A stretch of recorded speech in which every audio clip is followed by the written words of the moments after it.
Welcome to Unlocking My Potential, a podcast all about women in STEM sharing their stories, struggles, and the lessons that shape their paths. I'm Natalie, and I'm really glad to have you here today. Hey, Natalie, thank you for having me. I'm Radhika Paliwal. I'm a computer engineer, solutions engineering manager, real estate investor, and author of From Ramen Noodles to Riches. It's a personal finance guide aiming to help you save, invest, and really grow and build your wealth. At the end of the day, I've dedicated my journey to empowering others to live deliberately, one decision, one goal, one step at a time. And I also write twice a week on a newsletter called Intent. It's a newsletter dedicated to high achievers. That is amazing. Your background is so diverse in so many directions, not just as an engineer and a woman in STEM, but also all these amazing projects that you're doing on the side. So I'm very excited to have you here today and just to hear all about your story. With this podcast, I always like to start with the beginning of your whole full story and trajectory into becoming a woman in STEM. So at what point and how did the process work where you got that first little spark into the STEM education and the STEM world? Yeah, great question. Growing up, I'd always been someone who likes to tinker with things. I don't know, I've always liked problem solving and figuring things out. And as stereotypical as it sounds, math did always come easy to me. So I think I've always been someone who'd been interested in STEM. Now, as far as how did I connect the dots to computer engineering, that is something I had to figure out. So I was just lucky enough that my high school offered computer science classes. So I took 2 years of that. My professor was amazing. We got to build games. We got to learn cool things. We started with drawing rectangles and coloring things in. And then the final project was to create a game that we liked. And it was so much fun. That's was like that final spark that I needed.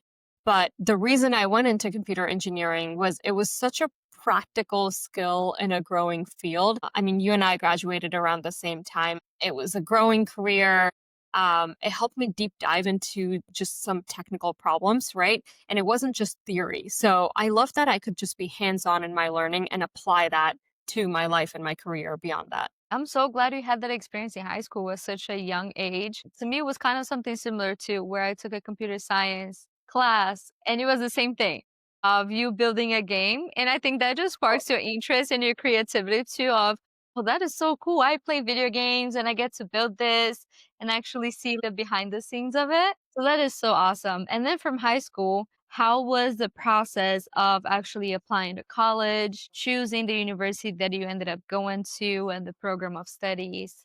How was Yeah. a little bit of that? So I lived in Indiana growing up. That's where I went to high school. So Purdue is an in-state public university. They're actually known for engineering. So it was my default, like my number one choice. At that point, actually, I wanted to be an aero or astro engineering major just because growing up, I always wanted to be an astronaut and go to the moon. And I was like, this is the way to go. But one of the things that Purdue does is they have the first year, it's called FYE, first year engineering. So you actually don't have to select your major. You just have to let them know you're interested in engineering. And then the first semester, you go through some basic level classes, physics, calculus, and then there's an engineering course as well. And then towards the later half of first semester, early second semester, you then get to pick what's your top choice and what's your second choice. And you typically get placed ideally in your top choice, if not your second, based on kind of your GPA and how many students they're accepting and things of that nature. Again, went into Purdue thinking I'd do aero astro engineering. Then that first semester really opened my eyes. We had professors and students come in, share a little bit about each major. And at that point, I just thought computer engineering was so cool because you could apply coding skills into every different field, right? We had people come in from biotech companies or Fortune 500 tech startups, manufacturing. And even if you look at, I mean, NASA or SpaceX or any of these companies, they all require a computer engineering major. So I just figured it was a broad enough field and it's something that just piqued my curiosity at the time. So I ended up picking that as my number one choice and yeah, got into the major. So that's how I That is started. awesome. One, I love that your university had that. I wish other universities had also that program because I Yeah. think for me, I changed my major too many times because we had to make the selection, right, of what kind of engineer and what kind of degree you Oh, want to okay. go. Yeah. into What is right she from the from? beginning. So I went to Florida Polytechnic University, and for us, it was you already chose your degree right away, and that's Yeah. the program you get accepted to. And it was quote unquote easy to transfer to a different program within your first year, because the first year you only take the general engineering classes you mentioned. But I really love to have, if I could have that opportunity of fully selecting my major based on experiences and classes Yes. and talking to other people that were in different majors as well. And so you say computer engineer was your first pick. Did you end up having the aerospace engineering as your second option, or you just went fully I with did. It was yeah, Okay. no, it was my second option, but once I got into computer, I was very dedicated and focused on completing my degree, so, yeah, ended up just pushing through and graduating with it. It is, like you mentioned, a super broad career path that you can Yeah. go into every single industry out there as you wish. And there's so much potential of growth and so many different areas, even within computer engineering, that you can go to. Mhm. A lot of different types of jobs and programming languages, and just you can do anything. Like the world is kind of like unlimited at that point with opportunity and possibilities for you. So I really love that. And then tell me a little bit about your college experience. How was going to Purdue University as a woman in STEM? Did you participate into any organizations, clubs? Yeah. How was your full college experience? It was awesome. I remember being in college and people telling me these were the best 4 years of your life. I was like, "Yeah, whatever, sure."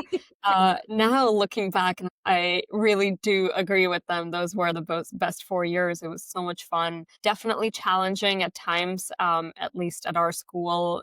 ECE or electrical and computer engineering was one of the hardest ones. And I remember like being in labs until like 3, 4 a.m. trying to make something work. I remember coding day in and day out, skipping some of the fun activities just to be able to get my homework or my exam across. But to your point about joining clubs and stuff, yes. So I did join I forgot what it's called now, Women in Engineering program that we had. I think it exists at a lot of other schools as well. And that's when I first started mentoring a lot of younger people. Joined this program when I was a junior and senior in college, and I started mentoring freshmen and sophomores. And then I was also part of the ambassador program for our ECE college as well, helping organize talks for the school, helping give tours. That was a lot of fun. Yeah, just overall, like, I mean, it was, yes, I was a minority in the sense that in our class of 250-ish people, there were maybe 9 to 11 women. I remember me and some of my other friends, we would literally have a tally mark to see how many Yeah. women walked in the door during an exam. It wasn't a lot, but you get used to it, and that's something you figure out. You've probably experienced this before too. Oh yeah, 100%. The only difference for me, my school was super small. It's kind of cool to see that comparison. For us, in the beginning, some classes will have up to 25 students only. Oh, And wow. I think our largest one was 40 to 50 Oh and my god. 50. You're pushing to a large scale. But even for our program, it would be like 1 to 3 women in class, Yeah. like super small.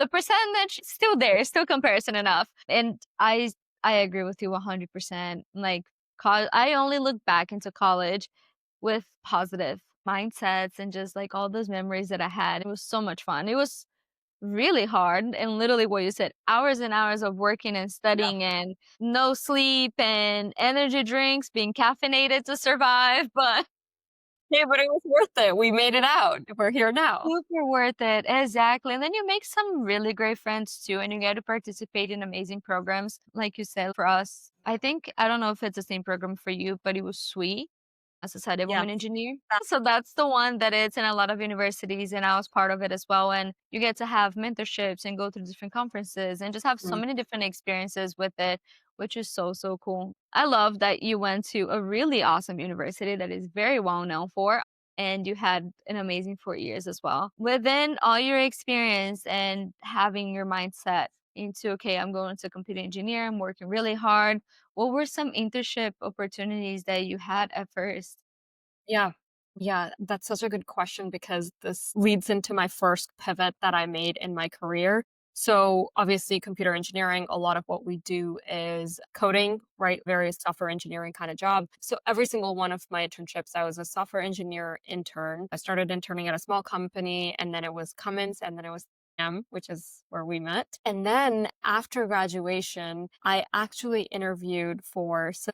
And at that point, I had no idea this part of the corporate or the world existed, but I interned for a sales engineering program that they had. And so that was my first pivot out. And I ended up taking that role. And now I'm in sales engineering and have been in sales since graduated my university. But before that, all I knew was being on the back end, working on projects. I learned I was a scrum master during during my 3M internship actually, but I really fully made that pivot upon graduation and starting this new role. For me too. I started as a scrum master at 3M, which is so funny. That was my full first time job ever in the company. And that's where we met, which was a great experience too, to have that internship. But once you got into the sales engineering and it kind of opened up your eyes to something completely different, Yeah. what made you stick to that? What were some things that you really liked more than being a software engineer? Yeah. So, like I said, I didn't even know this role existed. I didn't know this part of the world was a thing. We didn't have sales graduation programs. That wasn't a degree, right? So I kind of fell into it, honestly. Anyway, the way it worked out is it was a year-long program. They trained us on everything from technology to how to handle difficult situation, how to present, how to talk to customers. It was essentially being paid for a graduate degree, which I loved. So actually, if there's anyone out there listening to this podcast and wondering, they still don't know what to do when they've graduated college, finding training programs or rotational programs are such a great way to break in and really understand what you want to do and what's offered as far as a company goes. So highly, highly recommend it. Going back to your question about what made me stick to it, I realized I used to get so frustrated at my computer coding and I'm like, oh, why isn't this working? I don't know. Why is it working? I still don't know. And it was so frustrating. And then once I realized the customer facing part of a role, I realized I'd much rather be frustrated at people. And some of the challenges that we go through, there's no right answer to it, right? As an engineer, you know this too. It's been very practical my entire life. It was like X equals 2 or Y equals 5, whatever it is, there's been an answer. In all my other roles, there was a very clear answer. But for the first time,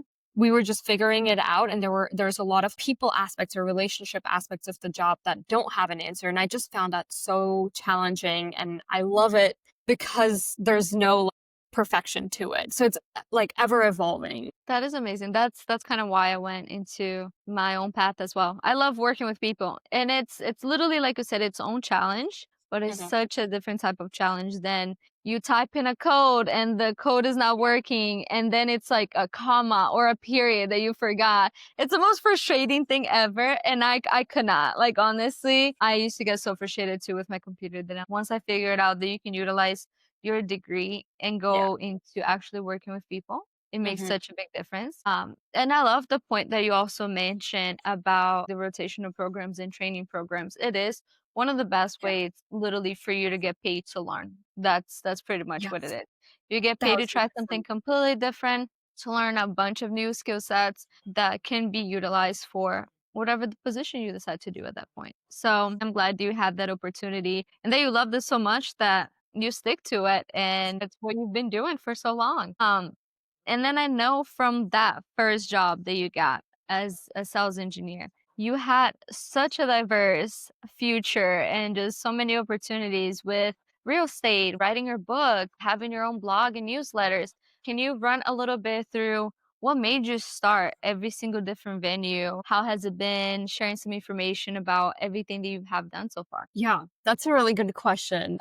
I think why I started each one of those, each one has like a different reasoning to it. But at the end of the day, my biggest driving factor, honestly, is curiosity. I'm so curious about new scenarios and environments and roles, and I really like adapting to things. Taking this a little bit back, I grew up living in 11 different cities and I don't know how many of our homes and apartments. So maybe a lot of that attributes to just me moving around and having to figure things out. So as, someone thinking about my career, I like to learn about different things. So I first got into real estate. Actually, let's take a step back.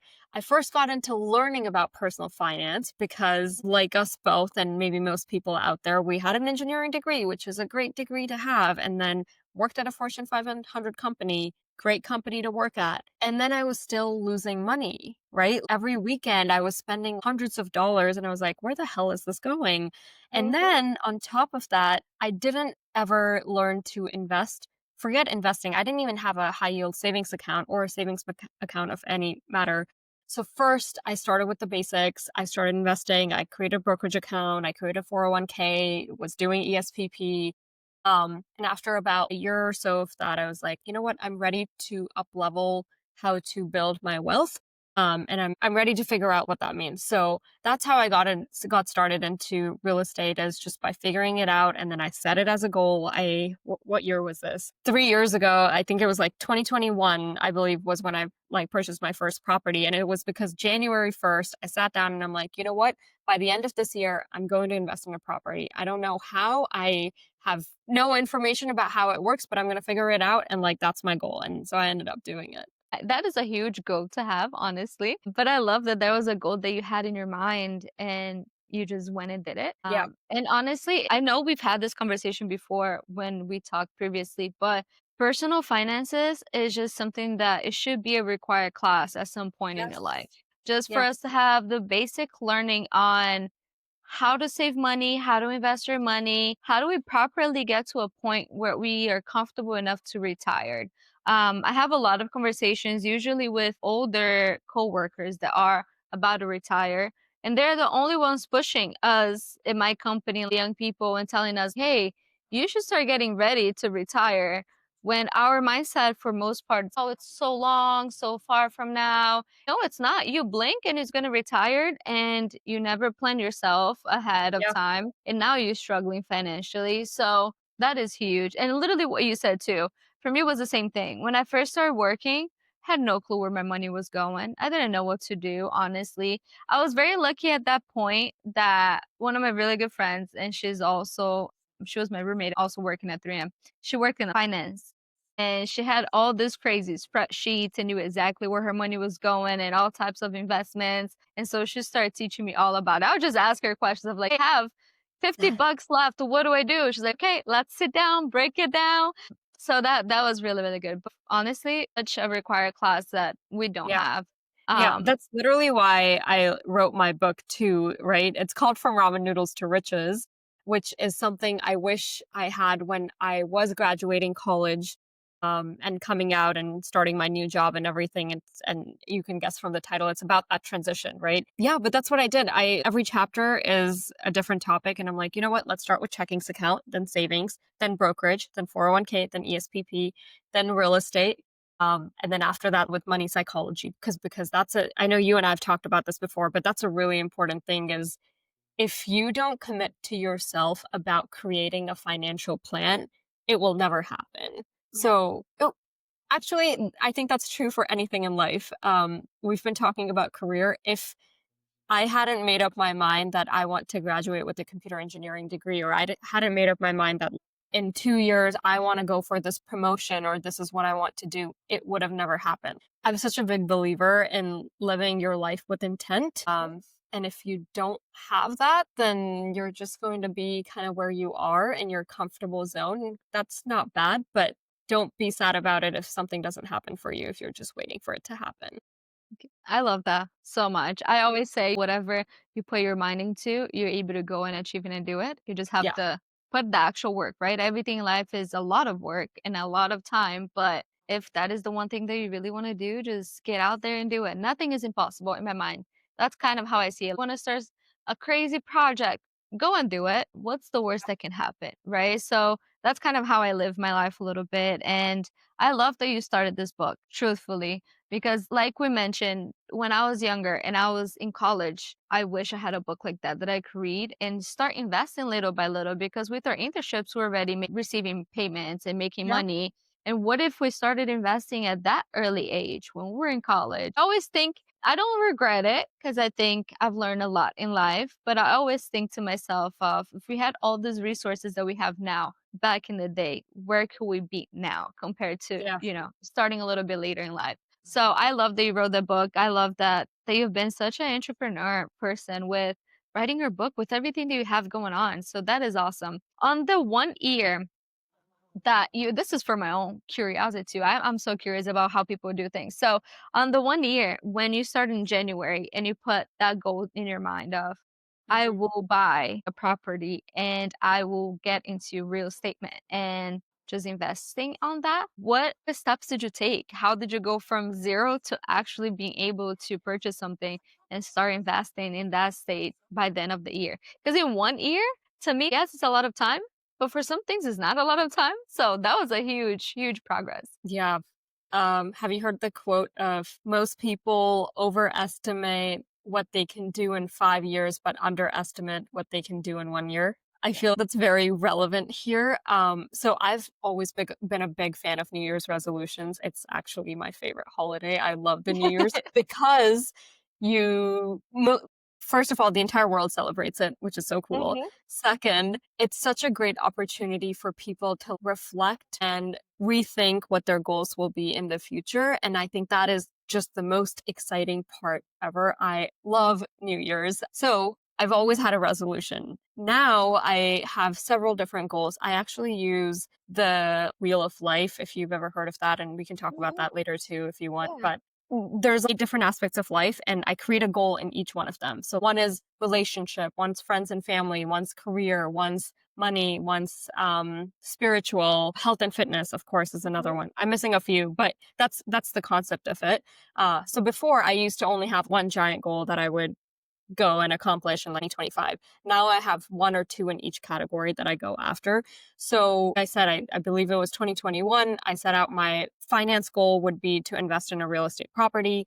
I very clearly defined it. I think that's step number one is not just is it I'm investing in this property, but in my head, I'm investing in a property that's 100K.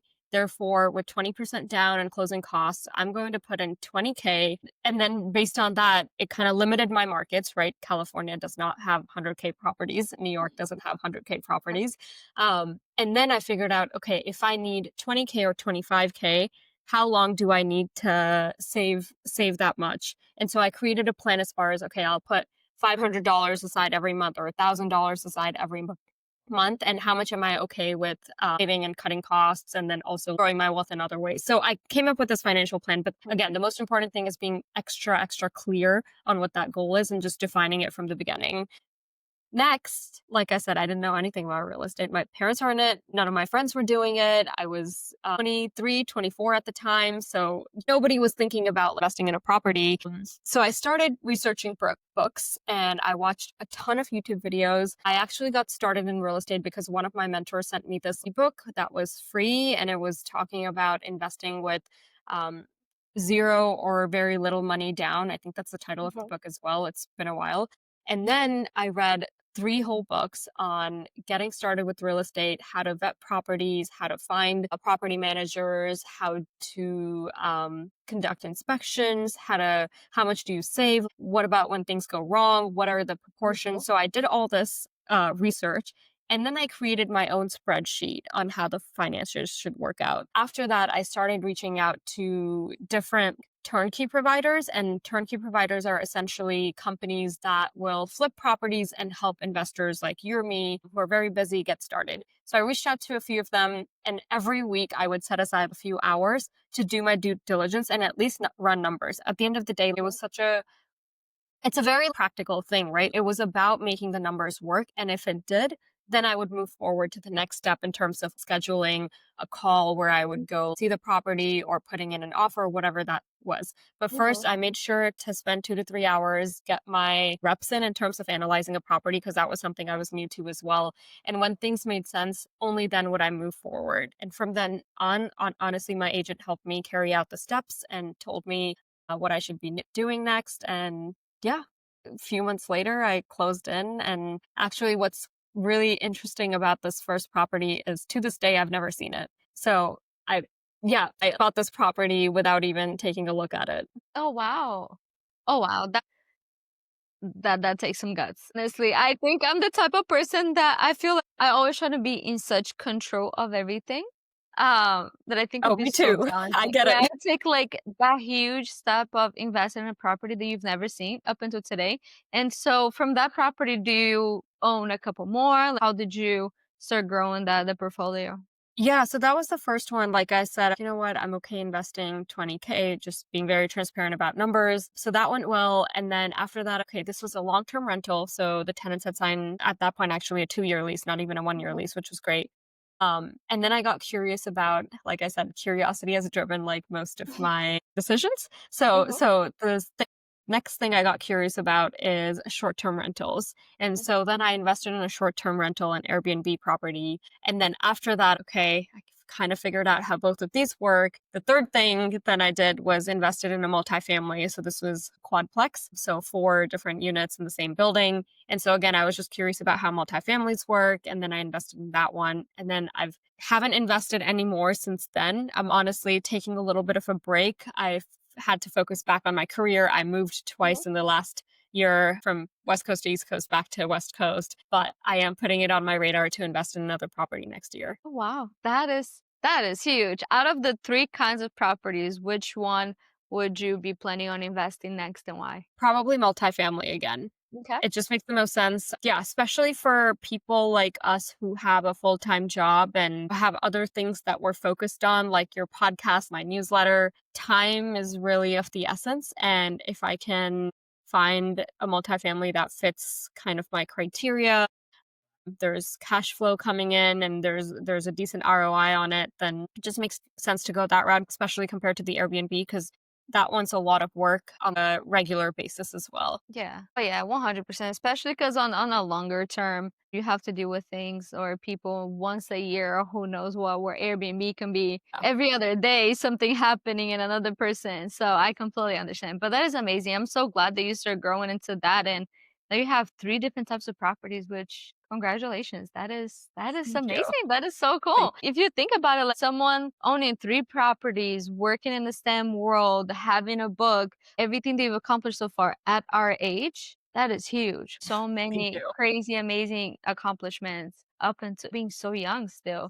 So that is awesome. I'm also curious a little bit of how was the book process? Of Yes. you getting the idea of what you want to talk about, writing it, publishing, how does that work? Yeah, similar situation to real estate. I had no idea when I first started.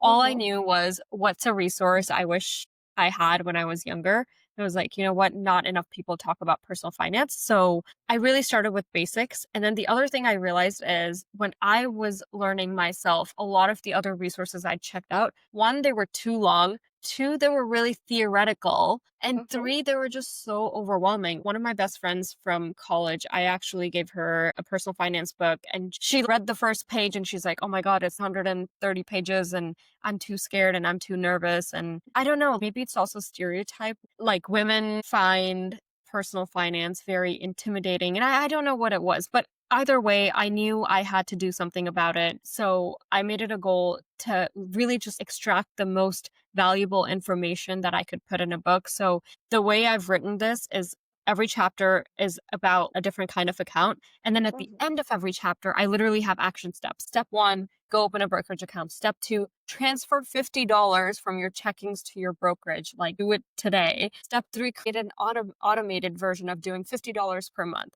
If you can afford more, 100, 500, 1,000, whatever it is, set that up as well, right? So I just made it very, very practical. The book's like 67 pages long. So I kept it very short. And then I realized, who am I actually writing it for? I mean, I had that in mind this whole time, and it was about college students. So I made sure to highlight from ramen noodles to riches, the transition that you're going through. Like I said, so I knew I wanted this to be the title, but the cover of it, I actually ended up hiring someone on Fiverr because I'm not creative enough to come up with this. So I was like, you know what? This is my vision. Kind of want ramen bowl with money in it. So I hired someone to do that. And then, yeah, I had all the content, but the formatting of it, I didn't really know how to format it better so that it's in a perfect book form that's the size. So also hired someone out for it on Fiverr, same thing. And I was like, hey, can you just help me do this? And they did. And then publishing wise, I could have gone officially through a publisher, but I was just so ready for this to get out. And I know that this isn't the last book I'll write. So I ended up Mhm. just self publishing through Amazon. It's very easy, actually. If you or anyone has questions, I'm happy to answer it. You just kind of like upload your file, you go through the steps. You can order author copies to double check. to see if everything looks good. And then you just kind of publish from there. Yeah. I love that you created a book that is very simple, very easy, short, straightforward action items. Yes. Every book that I read that is all those things combined, I read it. Otherwise, I don't, It's too to be much. honest. To start the first chapter, I think, of a book, especially on like self-care, personal development, and things like that. After the first chapter, if the first chapter was not easy enough for me to just grasp that information, having the actual, to me, action steps is what I need in life, honestly. Just tell me what to do. I don't want to read and trying to figure it out. What am I supposed to be doing after this chapter? You know So what? all the books that I read, That's probably the engineer in us is, literally, yeah, I just need the answers. honestly. So I love that you did that. That is amazing.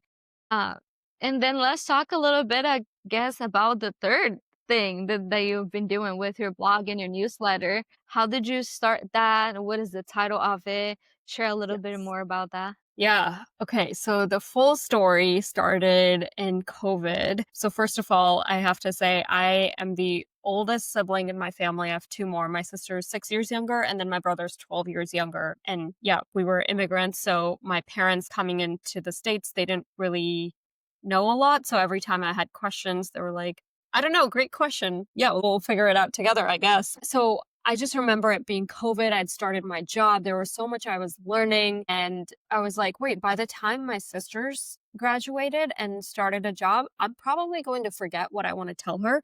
And by the time my brother started his job, forget it. I'll be not even relevant to what he wants to hear or to his stage of life. So it's funny you asked like what it's called because at that point, I felt all I was doing was surviving adulthood. So the blog was called Surviving Adulthood. Mhm.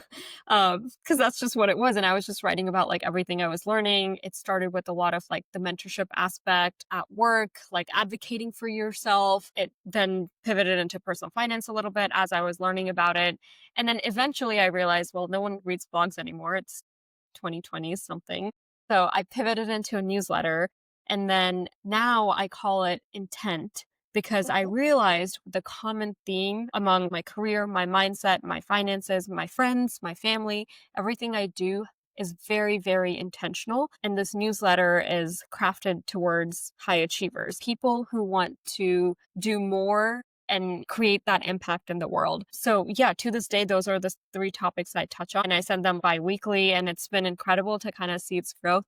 When I first started, I had 4 people, and I would BCC them all into the little email chain. And now it's grown to 6,000 people. And I have an actual platform I use and everything to send out this newsletter. And it's become bi-weekly with an additional bonus where I interview people who've made pivots in their life and really just talk about like any doubts that they had, how they made the transition, really some of like the background work that a lot of people don't talk about. And, like, it's not just like Instagram or LinkedIn where it's just like success upon success. There's a lot that we go through, and that's what I try to dig into when I interview people. I love that you made into a newsletter because I agree with you. I think I read a lot more newsletters than blog, to be Yeah. honest. I feel like I have to get out of my way to find a good blog that I'm gonna Yeah. keep up with this. So I love that it's a newsletter format now. And also the name, it fully makes sense for you to transition and change that name.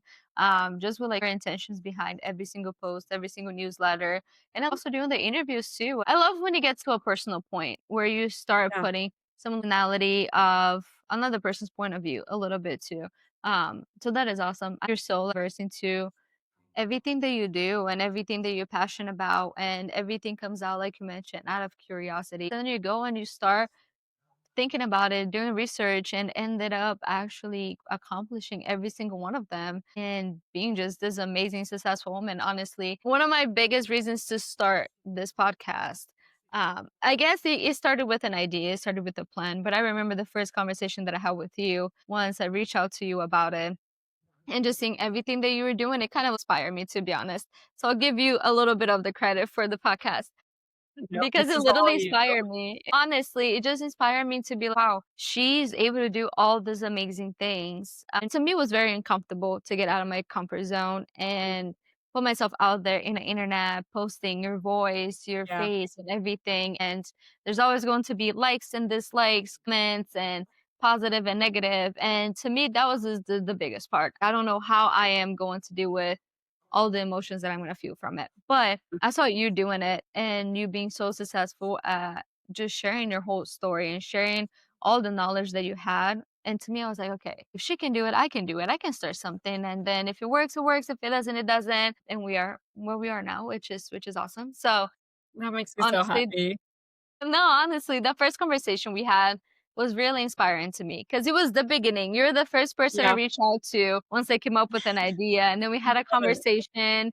You taught me about different tools and different things that I could use. And I was like, okay, this can actually work. Yeah. So honestly, thank you for that first conversation.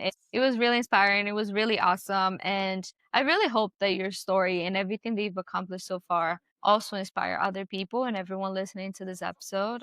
Inspire other people to see you were more than a woman in STEM. You were a businesswoman, you were a book writer, you were an entrepreneur, you were just honestly amazing. And that everything that we put our minds into, we're able to do it. We just have to put the intentions behind it, go Mhm. with an intent of actually accomplishing and getting to that point. So that is amazing. And I'm going to go back a little bit into your career again. So Okay. you started as a sales engineer.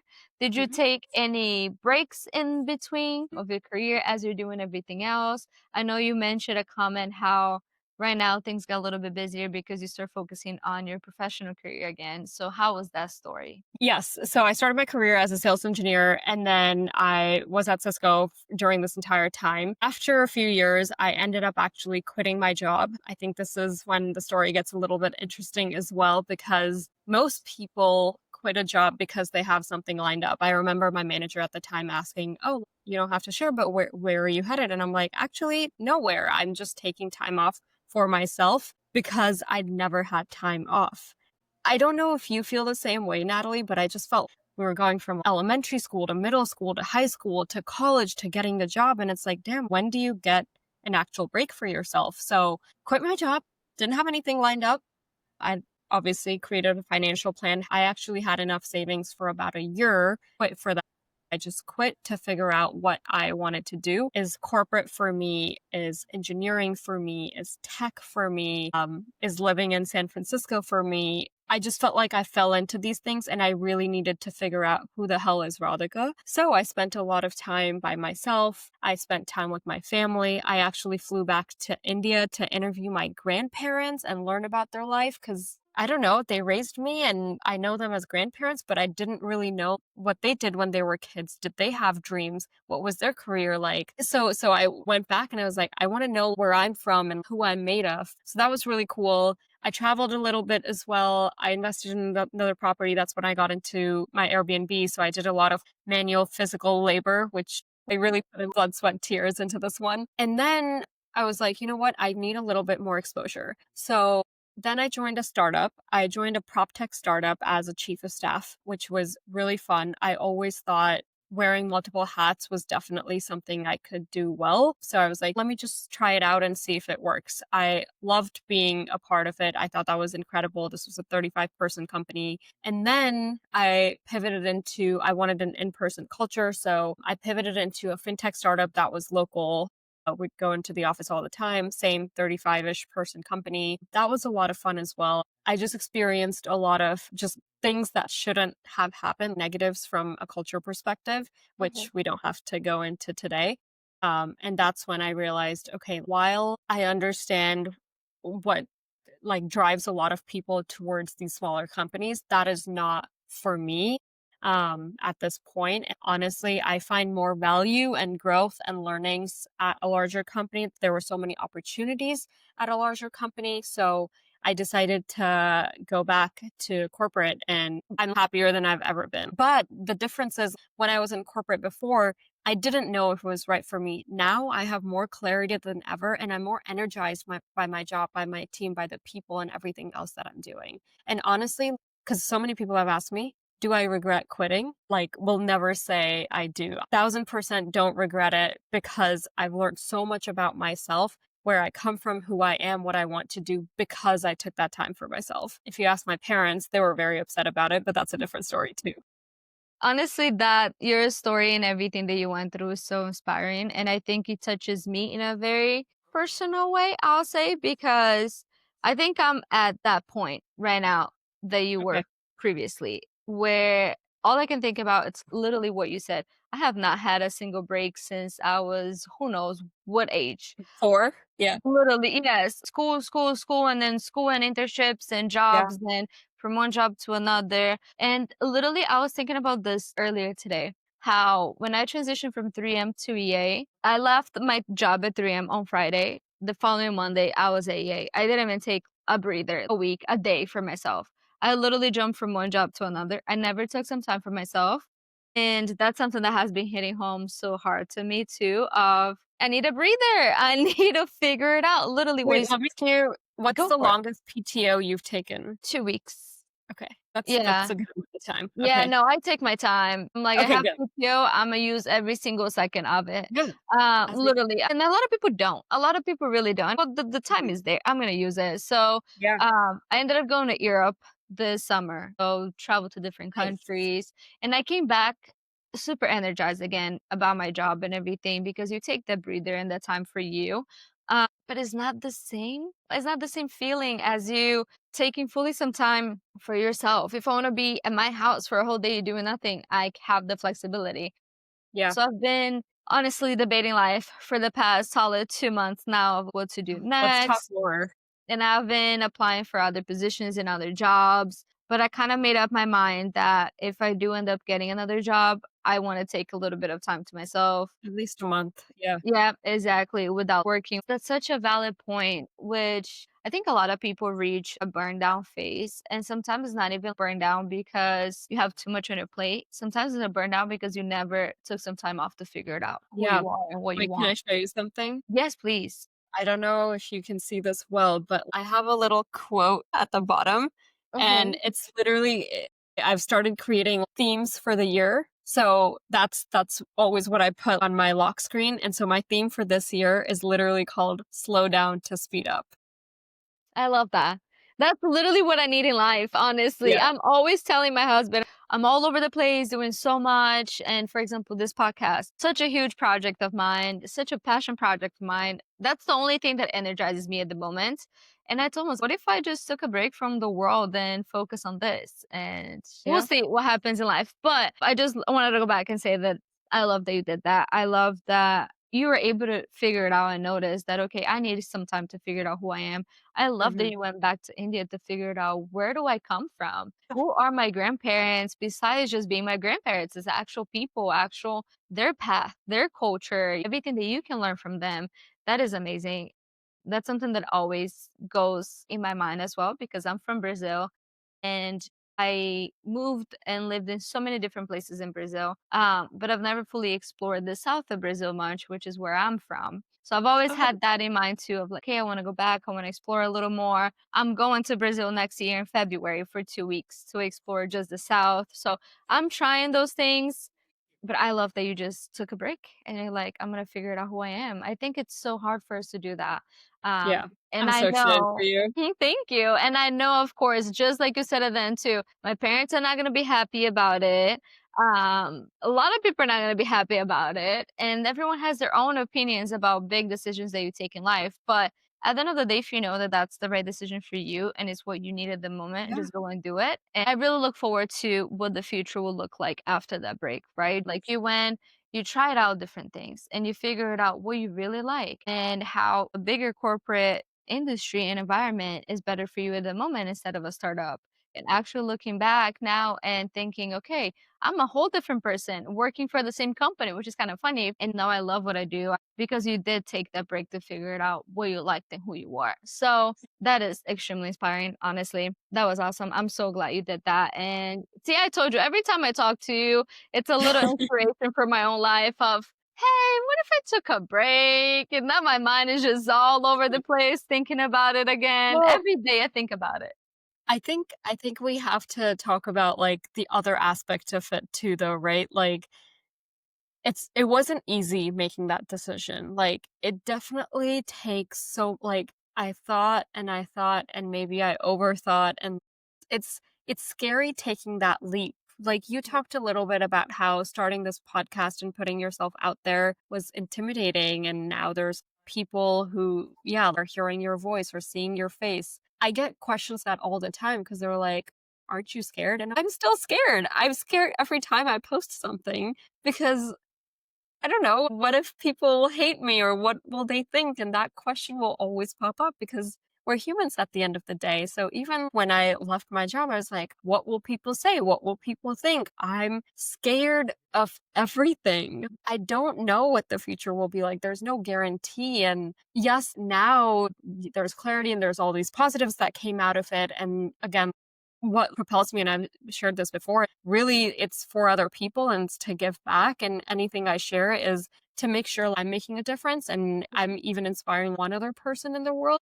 But it's still hard and there's a lot of work and it's scary all the time. So yeah, I think there's that other aspect that we just have to be very real about. That is really true. I think, which is a quote that I think I've mentioned on this podcast way too many times, but it's what I live by. You only grow from the uncomfortable, like doing Hmm. something uncomfortable. If you stay in a comfort Yeah. zone, you're just not growing. Um, Mhm. the same way that you could be growing in an uncomfortable moment, right? So I think there's growth in everything in life, but that's how I feel.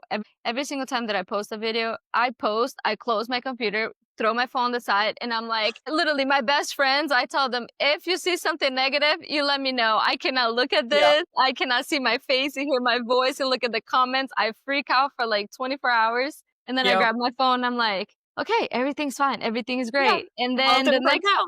yeah, literally. And then the same thing over again with every single post, which is so funny. It's literally the process I go through multiple days Yeah. a week as I post something. That is awesome. I just love that you did that, and I'm excited to see for myself, at least personally, what life is gonna look like. Honestly, I have lots of ideas, but we'll see how it goes.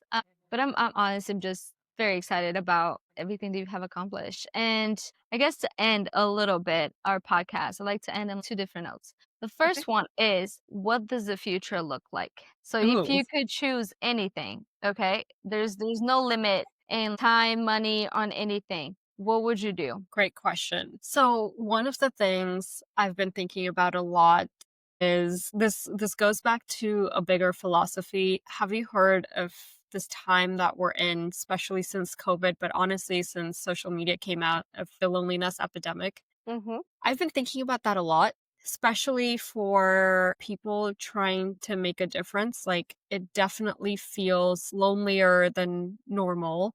Um, yeah, social media has a lot to do with it. COVID has a lot to do with it. Us just being remote and, like remote work has a lot to do with Mhm. it. So, ideally, I would love to create a community where we're bringing people together in person. It has to be in person because that's the only way to like break these boundaries and like have like a heart to heart or human connection. Like, again, at the end of the day, like humans are social creatures. I would love to do something in that space. It maybe starts by creating a community. Maybe it expands to, the like same three topics: career, Mhm. finance, mindset.